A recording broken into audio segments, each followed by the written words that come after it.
Yo, what's going on, y'all? It's Combo Breaker 99. I'm back with another video. All right, y'all. So, looks like Norma Dumont, in a way, she's kind of feeling the pressures of being one of the only featherweights in the so-called UFC women's featherweight division as of recently. She did this interview, and she basically talked about the UFC wanting her to stay at featherweight, in order to keep the division alive. And I think that's a lot to ask for just one fighter.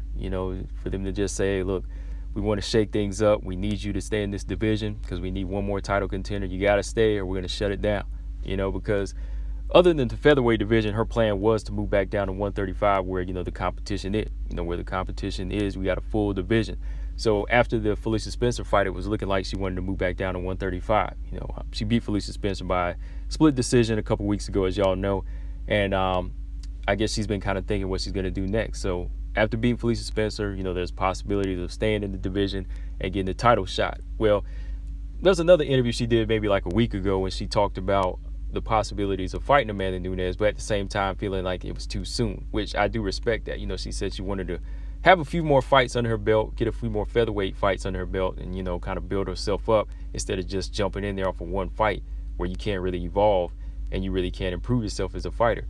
But, that's something like I've been talking about with these opportunities. Sometimes if you answer the call too soon, it can be too soon for you. It can end your career too soon because, you're biting off more than you can chew before you really had a chance to grow.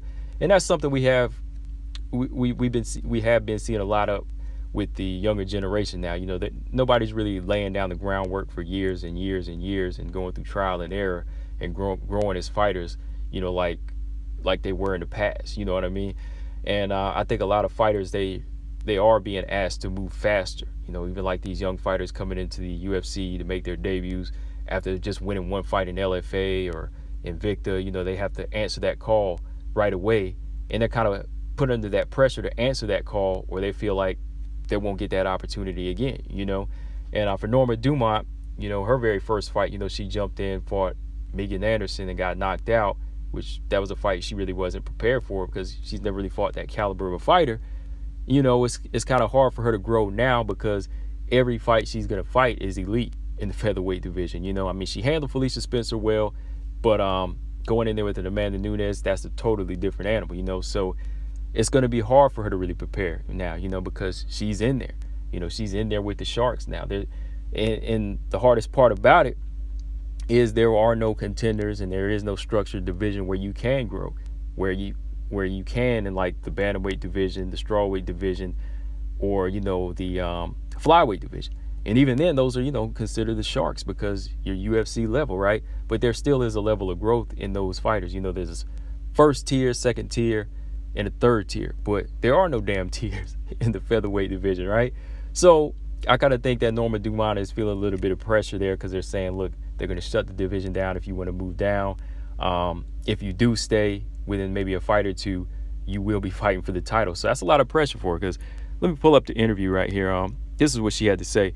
I would like to have more fights before I face Amanda Nunes, but I believe I'll fight Amanda with 2 more wins at 145 pounds.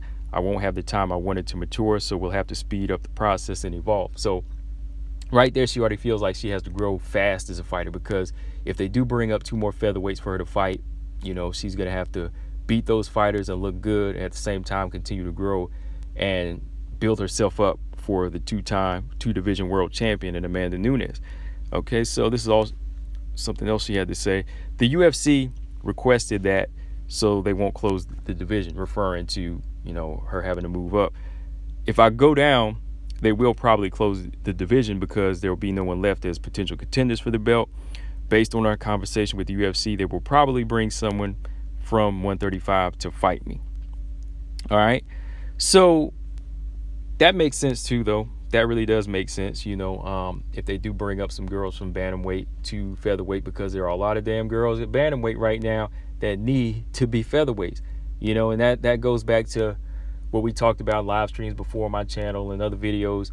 What was the whole purpose of the Tough House like 3 or 4 years ago, the Tough House featherweight edition? You had a whole roster right there, but instead you start to cut some of those ladies, or you make a move down to 135 when you had natural featherweight. So now you're trying to seek out all of these girls that you missed out on before, so you can have these girls fight this one girl that you had in this division. So they're kind of working backwards here, the UFC. Like, you had a whole roster before that you could have made, you know, ranking, a nice solid featherweight ranking system out of, but you passed up on that. Now you're trying to put all the weight on one featherweight now, when you had so many before, and now you got to make those girls move back up from 135 to 145. So it's real confusing. Like, I don't know why they're doing this.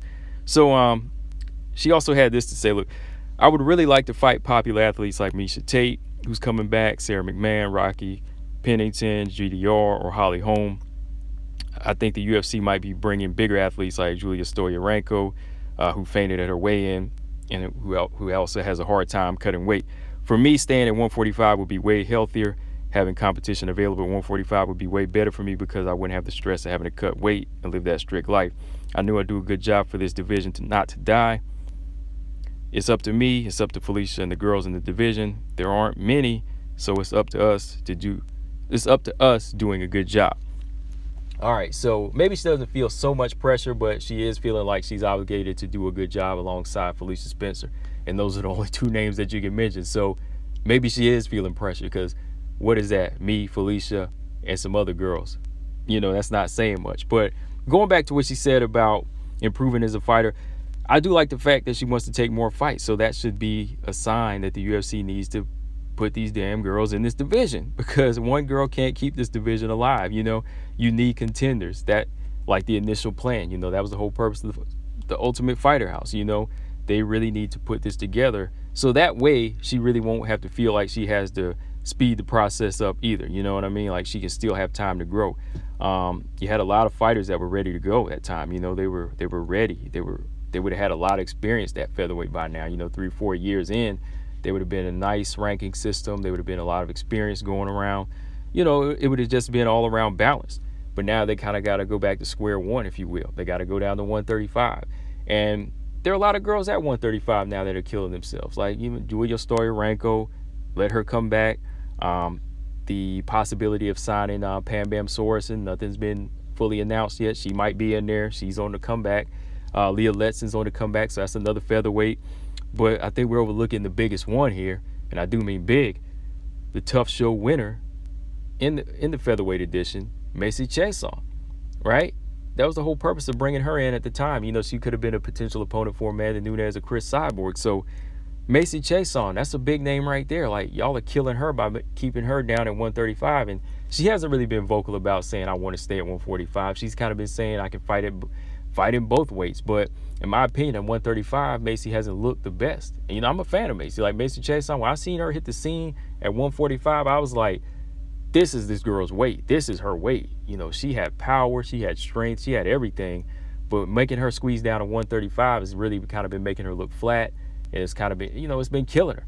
So why are they overlooking her, the winner of the Tough Show in the featherweight edition? Like, if anything, she should be there right now. She should have been there alongside Megan Anderson, Dos Santos, Felicia Spencer. She should have already been fighting Felicia Spencer and these other fighters, you know.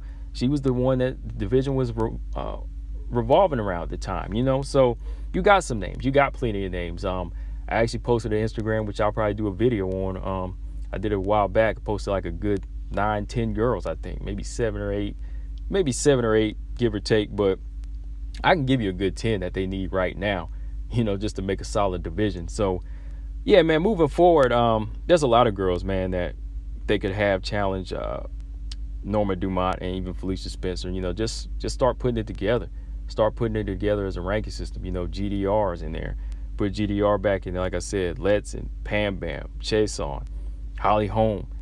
Miesha Tate might want to stay at 145 after her return against Marion Renault. You know, she might be a fighter that could make 145 with ease. So there's a lot of names. You know, there's a lot of names. You know, there's a lot of girls that probably aren't going to be that vocal about it, even at 135, that are killing themselves, that probably need to be at 145. So hopefully they speak out. You know, hopefully Norma Dumont isn't the only one that has to feel this pressure alongside Felicia Spencer.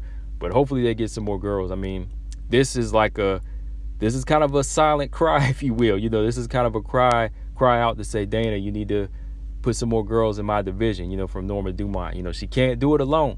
You can't do it alone. Combo Breaker 99.